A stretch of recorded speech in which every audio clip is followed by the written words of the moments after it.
Hello everyone, आप सबका फिर एक बार स्वागत है हमारे चैनल एसएल हिल क्लासेस में। तो दोस्तों, आज हम पढ़ेंगे 9th क्लास के एनसीईआरटी बुक का अध्याय 3 निर्देशांक ज्यामिति। आज हम निर्देशांक ज्यामिति का इंट्रोडक्शन पढ़ेंगे, यानी इसकी बेसिक चीज़ें।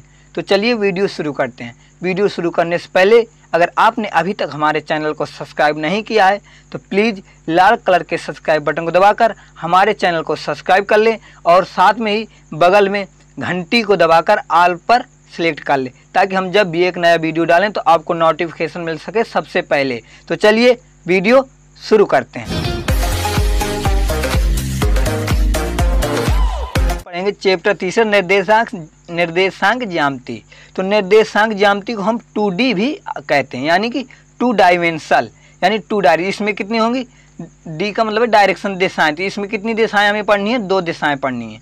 तो अब हम कहेंगे आधार निर्देशांक ज्यामिति होती क्या है। तो किसी बिंदु को, यानी किसी तल पर, मान लिया हमारे पास ये जो है एक तल है, तो किसी तल पर बिंदु को निर्देशित करना, यानी उसको स्थापित करना ही निर्देशांक ज्यामिति कहलाता है। तो इस बिंदु के हम निर्देशांक कैसे ज्ञात करेंगे?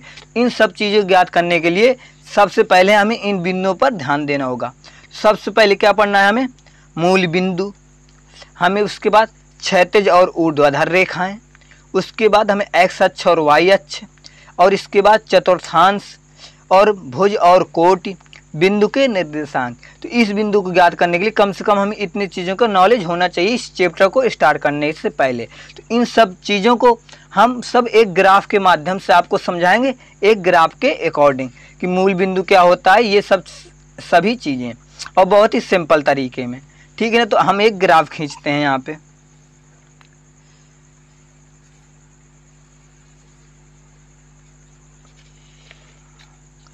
ये हमारे पास ग्राफ हो गया। तो हम इसी को सबसे पहले बता दें, इसी के पूरे बिंदु हम इसे एक्स एक्सिस कहते हैं, और ये एक्स एक्सिस की नेगेटिव दिशा होती है, यानी एक्स एक्सिस इधर पॉजिटिव होता है, यानी हम एक्स अक्ष कहते हैं इसे। और इसे हम एक्स अक्ष की ये धनात्मक दिशा होती है, ये ऋणात्मक दिशा होती है, इसे हम वाई अक्ष कहते हैं। और ये क्या होती है? वाई की ऋणात्मक दिशा होती है। तो अब आपको अक्ष पता चल गया होता है कि एक्स अक्ष क्या होता है और वाई अक्ष क्या होता है। तो अब समझ गए कि ये क्या होती है? एक्स अक्ष, और ये क्या होता है? वाई अक्ष। तो अब कह रहा है क्षैतिज और ऊर्ध्वाधर रेखाएं।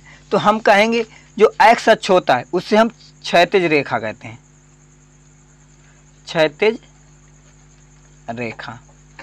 और जो हमारी वाई अक्ष होता है इसे हम ऊर्ध्वाधर रेखा कहते हैं। ठीक है ना? तो एक लाइन में हम बताने जाए, जो लेटी हुई होती है उसे हम क्या कहते हैं? क्षैतिज। और जो खड़ी रेखा होती है उसे हम क्या कहते हैं? ऊर्ध्वाधर रेखा। और हम अब जानते हैं मूल बिंदु, इसी को हम आपस में केंद्रक भी कह देते हैं, मूल बिंदु, केंद्रक। तो ये जो एक्स अक्ष और वाई अक्ष जिस बिंदु पर एक दूसरे को काटें उसे हम क्या कहते हैं? मूल बिंदु। और ये मूल बिंदु क्या होता है? 0,0। हमेशा मूल बिंदु 0,0 होता है। इसी को हम क्या कहते हैं? केंद्रक भी कहते हैं। तो आई होप आपको इतना सब समझ में आ रहा होगा। तो हम एक्स अक्ष जान गए, क्षैतिज रेखा, वाई अक्ष ऊर्ध्वाधर रेखा, मूल बिंदु ये एक्स की नेगेटिव और एक्स की ये वाई की पॉजिटिव होते हैं। इसके बाद हम जानेंगे चतुर्थांश। हम इसी पूरे ग्राफ को ही चतुर्थांश कहते हैं। चतुर्थांश इसे क्यों कहते हैं? क्योंकि इसे हम फर्स्ट कहते हैं, ये हमारा क्या हुआ? सेकंड, ये हमारा क्या हो गया? थर्ड, और ये हो गया फोर्थ क्वाड्रेंट। तो इनमें कितने? 1 2 3 4, इसलिए इसे हम चतुर्थांश कहते हैं। और एक चीज़ यहाँ पे चतुर्थांश में देखो, ये क्या है? हमने कहा था ये पॉजिटिव होता है, तो ये क्या हुआ? प्लस। हम और ये क्या होता है? ये भी पॉजिटिव होता है वाई का, तो प्लस। तो यानी फर्स्ट चतुर्थांश के चिन्ह क्या होते हैं? Plus plus. ठीक है ना? हमारे क्या होंगे? Plus plus. अब यहाँ पे आई सेकंड में, अब पहले हमेशा एक्स का लिखा जाता, तो एक्स यहाँ पे क्या है? नेगेटिव, तो ये हुआ माइनस।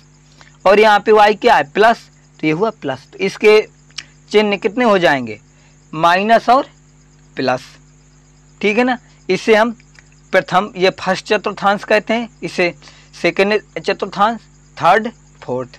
अब इधर आइए, थर्ड में तो ये का है एक्स माइनस का, y भी काहे का है, माइनस का। तो इसके चिन्ह के निर्देशांक कितना, माइनस वाई।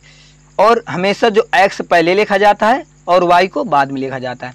अब यहाँ पे आइए तो x हमारा काहे का है, प्लस का, y हमारा काहे का है, माइनस का। इसके निर्देशांक कितने हो, प्लस और माइनस। आई होप आपको इतनी चीज़ें समझ में आ रही होंगी। तो हम क्या क्या जान गए, आइए हम इन चीज़ों का, हमने मूल बिंदु को जान लिया, क्षैतिज और ऊर्ध्वाधर रेखाएं जान लिया, हमने x अक्ष y अक्ष जान लिए, हमने चतुर्थांश भी जान लिए। अब जानते हैं भुज और कोटि और बिंदु के निर्देशांक क्या होते हैं। तो अगर हमारे पास कोई एक बिंदु, अगर मान ले हमारे पास, माना बिंदु ये है, अगर हमारे पास बिंदु x और y है, तो x y है तो हमेशा x को पहले लिखते हैं और y को बाद में लिखते हैं। और x को ही हम क्या कहते हैं, भुज, और y को हम कोटि कहते हैं। यानी बिंदु में x क्या होता है, भुज, और y क्या होता है, कोटि। तो आखिरकार x क्या होता है, तो x होता है x अक्ष में चली गई दूरी, y क्या होता है, y अक्ष में चली गई दूरी। यानी ये जो बिंदु होते हैं ना, बिंदु में आखिरकार हम x y लिखते हैं, तो ये कौन होते हैं, यानी x अक्ष में चली गई दूरी, और दूसरा कितना होगा, y अक्ष में चली गई दूरी। ठीक है ना। आई होप आपको ये सब चीज़ें समझ में आ रही होंगी। तो आइए अब है कि हम इसी का एग्जाम्पल देख के बताएं, इसी में हम बता देंगे एग्जाम्पल।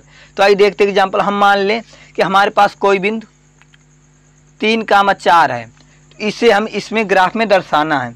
तो हम कैसे करेंगे, यानी ये क्या हुआ, हमने कहा था x अक्ष में चली गई दूरी, और y की, ये क्या होता है हमारा, y अक्ष में चली गई दूरी। तो x अक्ष की ये का चिन्ह प्लस का, दोनों प्लस प्लस के, तो इसका मतलब कि हमारे पहले में होंगे। ये दोनों अगर प्लस के तो इसका मतलब हमारे पास पहले में होंगे। तो हम मान लिए 1 2 3 4 5, तो 1 2 3 4 5, यहाँ पे 1 2 3 4 5, 1 2 3 4 5। अब क्या करें, x कितना चला गया है, 3, तो 1 2 3 यहाँ तक आया x। y कितना चला है, 4, तो 1 2 3 4, y यहाँ तक आया। तो अब इन दोनों को, ये हमारा x चले तो हम x को ऐसे बढ़ाते चले जाएंगे और हम y को बढ़ाते चले जाएंगे। तो हमने यहाँ तक आए थे, हम y को बढ़ाते चले आए यहाँ तक, हम x को ले गए। जहाँ पे ये लाइन एक दूसरे कट करेंगी, वही क्या हमारे ये कहाँ पे, यहाँ पे कट कर रही हैं।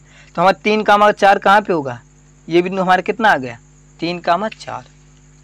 तो बस आज की वीडियो में इतना ही, मैंने पूरा बेसिक समझा दिया। अब आपको मिलेंगे इसकी एक्सरसाइज 3.1 में। तो बस आपको ये वीडियो पसंद आई होगी। अगर आपको वीडियो पसंद आई है तो वीडियो को लाइक करें, शेयर करें, और अगर आपने अभी तक हमारे चैनल को सब्सक्राइब नहीं किया है तो प्लीज़ फिर से मैं निवेदन करता हूँ कि आप हमारे चैनल को सब्सक्राइब करके हमें सपोर्ट कीजिए, क्योंकि हमें आपकी ज़रूरत है। तो आइए अब आपको मिलेंगे एक अगले वीडियो में, जब तक के लिए जय हिंद।